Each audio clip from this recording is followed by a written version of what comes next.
I suppose the obvious question is, we did that back in January. Has your position changed at all after that? Because it raised a lot of headlines, a lot of controversy. Since then, more states have endorsed same-sex marriage. It's becoming much less of a prohibitive kind of issue than it used to be. What's your view now?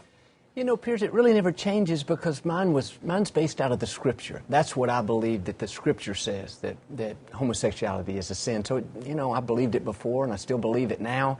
Again, I would just reiterate what I said. I'm not mad at anybody. I don't dislike anybody. But, you know, respecting my faith and believing, you know, in what the Scripture says, that's the best way I can interpret it.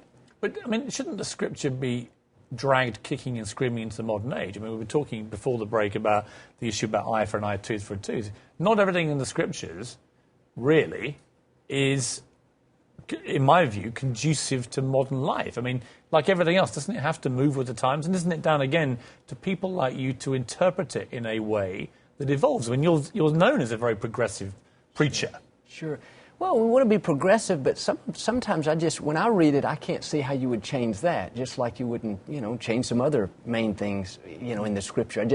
I don't see how that, you know, if you don't have a basis of truth, and that's what I base mine off of, the Scripture.